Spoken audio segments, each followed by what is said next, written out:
Nimeli bolmasun, biz Rossiya va Xitoydan iborat ikki cho'ng davlatning orasida qisilib qolgan kichik bir davlat edik. Lekin kichikligimizni bahona qilib, tajovuzchilarga eshigimizni ochib, Allohning bizga ato qilgan ne'matlarini bulang-talang qilishlariga qarab turamdik. Albatta yo'q. Urush bir oy, 2 oy, 1 yil Allohning xolig'icha uzrab ketsin. Bütün ömrümüz jang maydonida o'tib ketsin. Bu bizning taqdirimiz demakdir. Bizning boshqa tanlashimiz yo'q. Urush hamma narsani vayron qildi. Hamma yer xaroba. Dedi Xo'ja Niyoz atrofga qarab.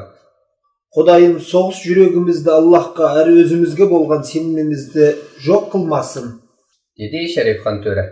U bestlik, surlik odam bo'lib, xuddi Alloh uni jangchi bo'lish uchun yaratgandek qiladi. Hamma yerda och-yalang'ochlar. Bilemen qaji, so'g'ishning badeli og'ir. Her yerni qo'rqinch, endisha asir qildi. Qanday qilamiz? Sharifxon To'ra Xo'ja Niyoz hojiga yaqin kelib davom qildi. Mening o'yim Urumchiga kiraylik, umid az bo'lsa da. Shunday qilishimiz kerak.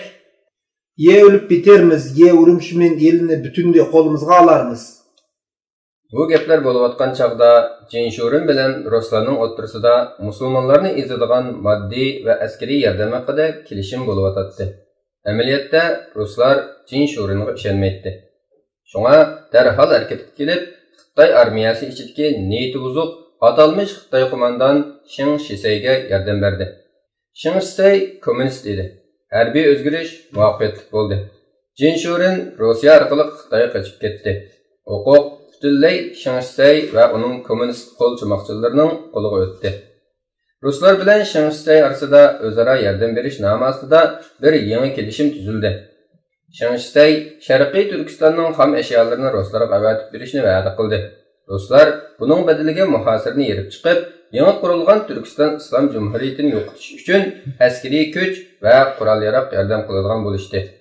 1933-yili dekabrning ma'lum bir kuni Ruslarning 30 aeroplan, 20 tanka, 50 urush mashinasi bilan qurollangan 3 brigada askari eli cho'chak yo'llarga to'kildi.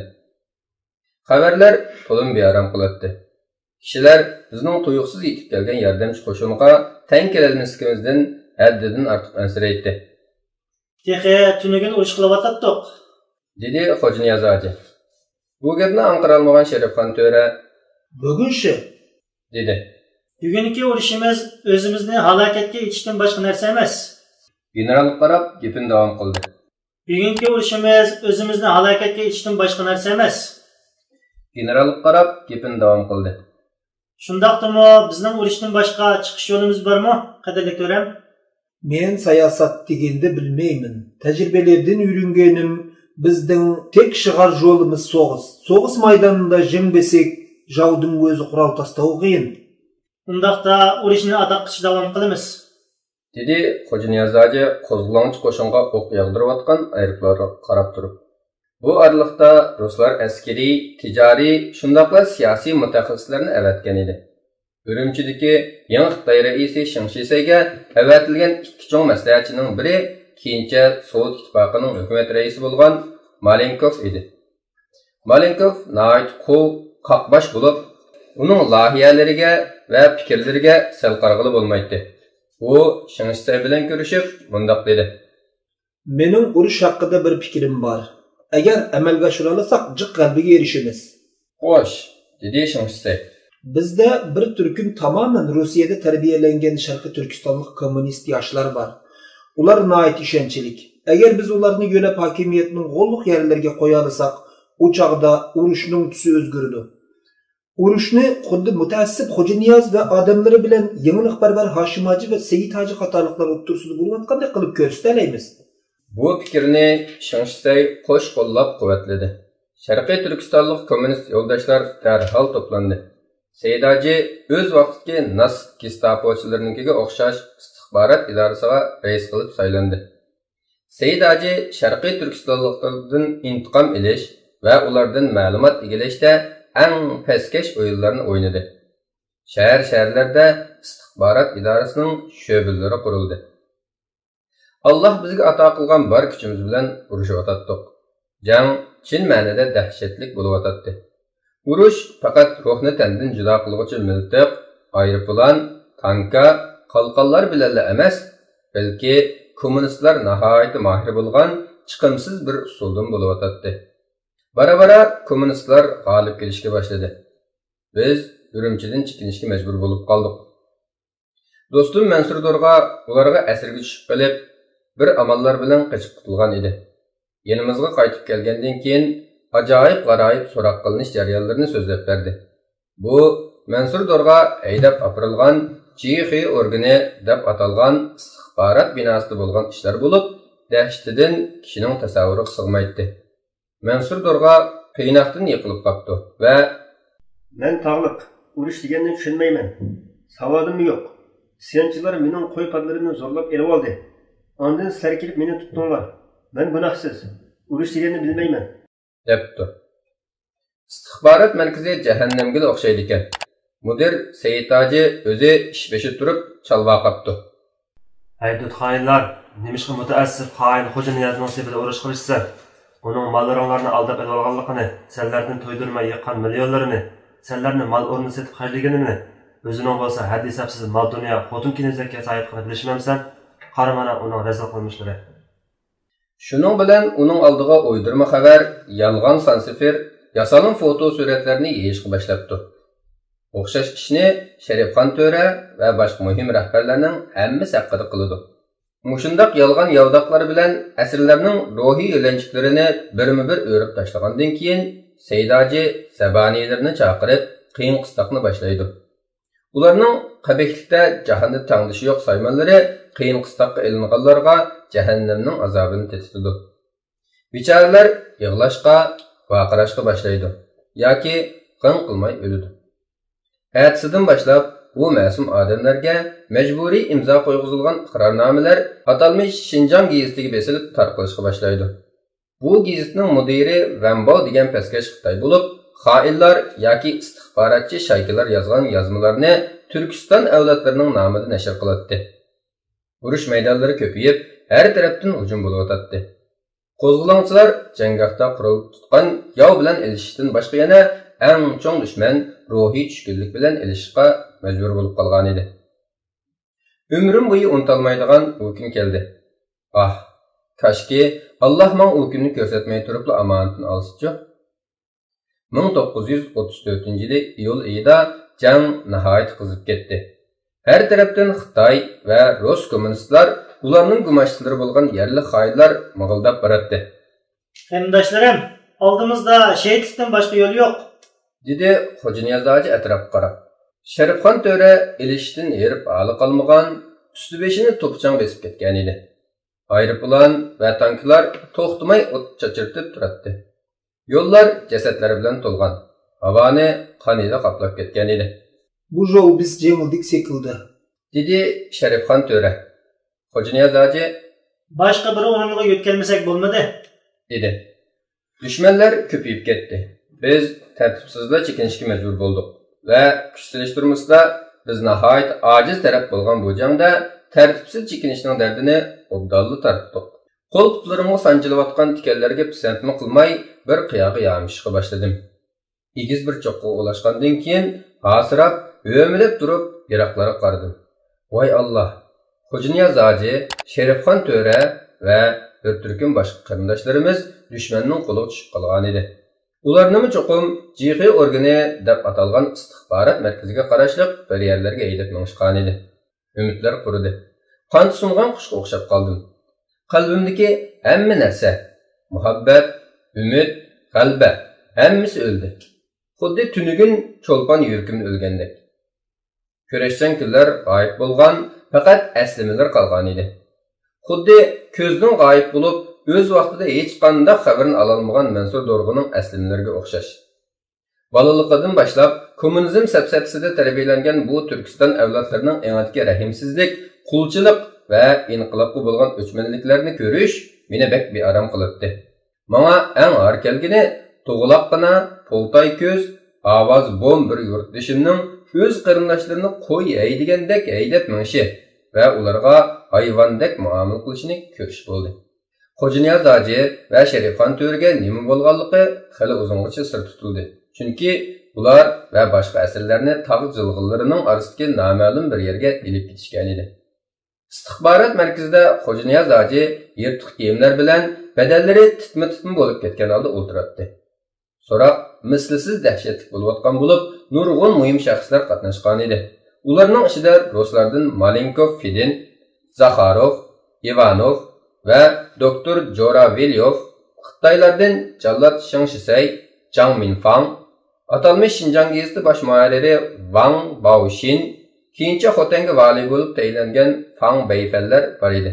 Xo'ja Niyoz hoji ko'zlari qizarib ketgan, mag'dursiz holda o'tiribdi. İstihbarat müdiri Said hoji uning qarab vaqirdi. Jinoyatdan e'tirof qilamsan yo'q? Xo'ja Niyoz hoji kulib ketdi. Hozirlik qancha chirtib chiqib ketadigandek bo'lib ketgan ko'zlari bilan uning tikilib turib, "Senchu?" dedi. Men? "Ey Said, xoin menmi yo senmi?"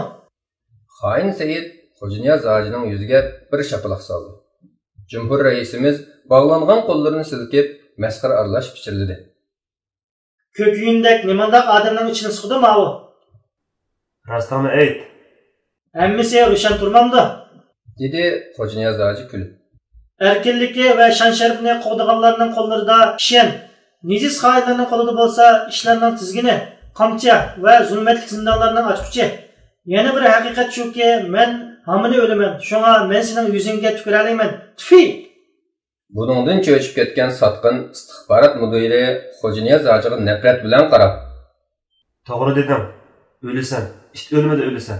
Jasadingni hech kim topolmaydi, dedi. "Cesetimning nima qiymati bo'lsin? Ruhim tog'lardan eshib, yuksaklarga ko'tariladigan, o'lmaydigan tursin." Qo'lida qalam, qog'oz tutib olgan bosh muharrir gapga aralashdi. "Ruh degan nima?" Xo'ja Niyoz hoji uning qarab qo'ydi. Uni taniydi. "Gazetingda Budda dinidan, ko'ngilchilikdan yozimlar nashr qilmamsan?" deb so'radi.